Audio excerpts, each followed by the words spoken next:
So, good morning, everyone. In our last lecture, we have done with the application of Bayer's law and the first application, that is the current in the straight long wire. Okay. So, what today we'll be going for is the current in a circular arc of wire. This is the second application of Biot-Savart's law. Okay, which we'll be learning today in our continuing class. Okay. So last class we have done with the straight line, that is current in a straight long wire. Okay. This is second application.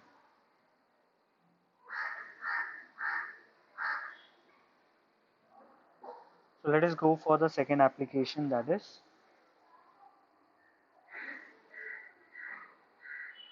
magnetic field produced by a current in a circular arc of a wire. Okay. So here whenever I say about a circular arc, so basically what happens, let's talk about a circular arc. This is a circle. Oh, one second.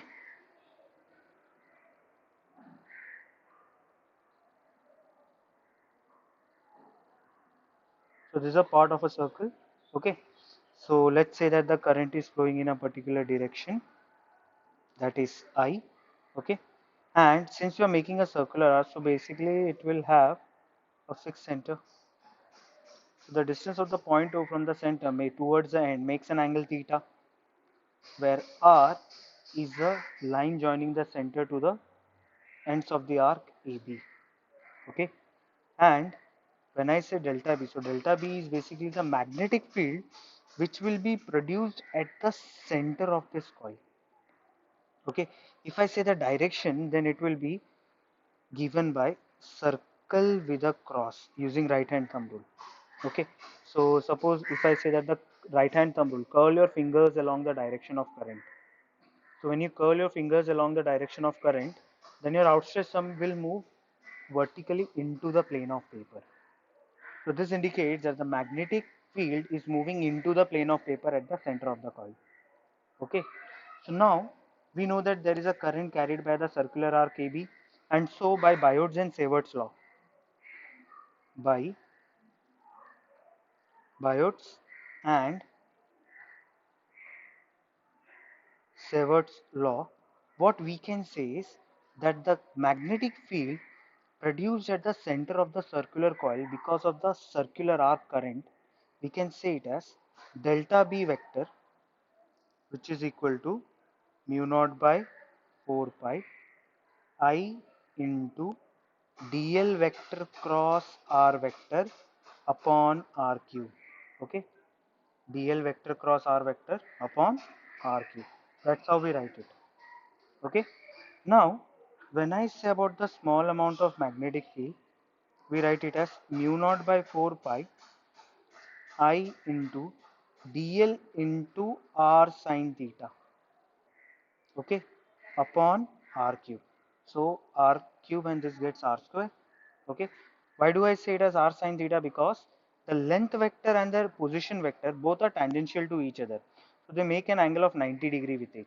Okay, so when I say the small amount of magnetic field in terms of a magnitude, so I'll write it as mu naught by 4 pi I dl upon r square. Okay, now when I say about the small length over here, since you are moving from point A to B, so when I say about the total length of wire, the total length of the wire is d adding of dl of small sides. Okay, so when you integrate it for all the small sides, so basically what you get for the length of an arc, when you integrate it from A to B, you will get it as r theta. Na? R is the radius, theta is the angle suspended at the ends of the circular arc at the center.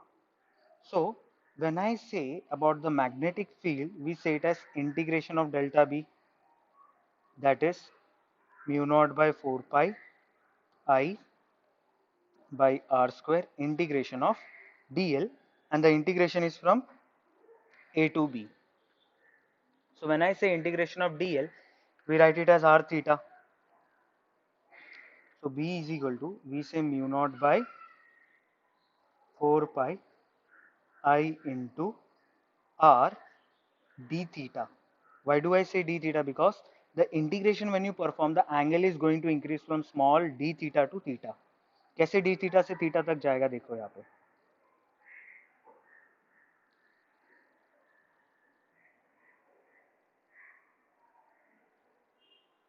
So suppose if I say for a small length, so this small length will suspend a very small angle at the center, and that small angle we call it as d theta.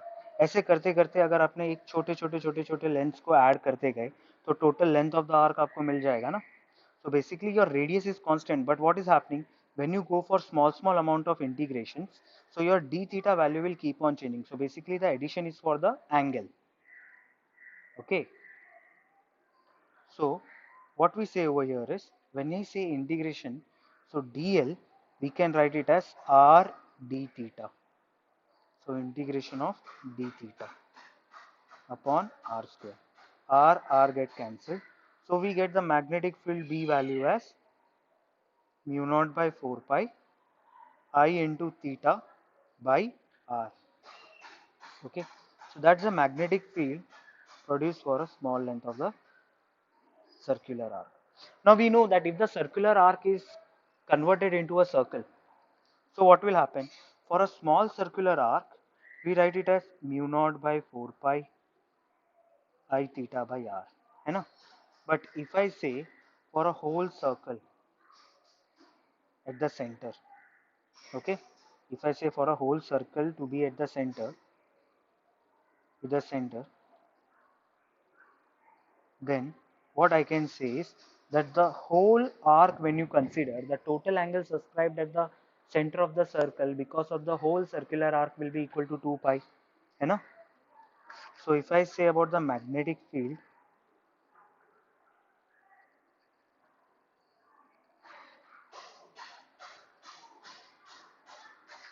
due to the circular wire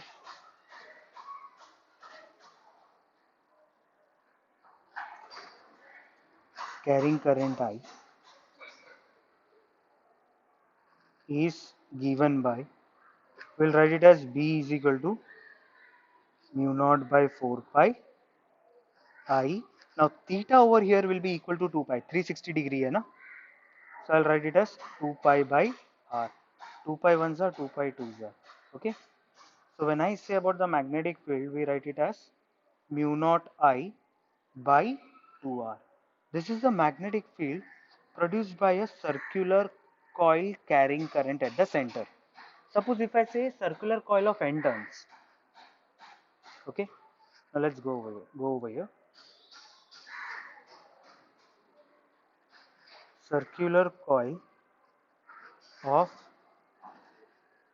n turns. Then we say magnetic field as mu naught Ni divided by 2r.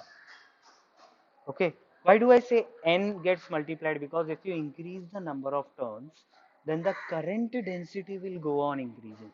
Suppose if I say in a one turn, if there is 1 ampere of current, and in a circular coil, if there are 10 turns of the same coil, so the same 1 ampere is going to go for the 10 coils at a time.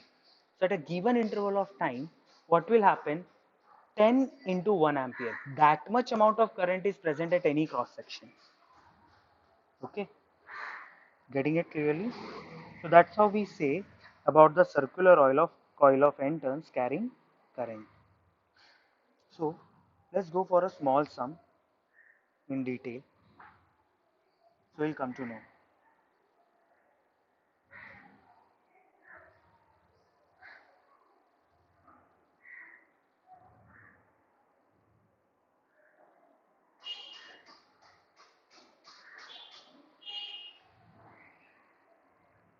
So let's say that about a circular coil, a circular arc of a wire making an angle of 60 degree at the center,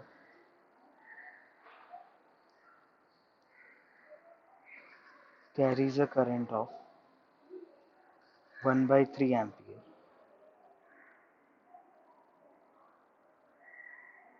Find the magnetic field produced at the center of coil. Okay, so here you know the angle is 60 degree and the current is 1/3 of an ampere. So what is the data given to you?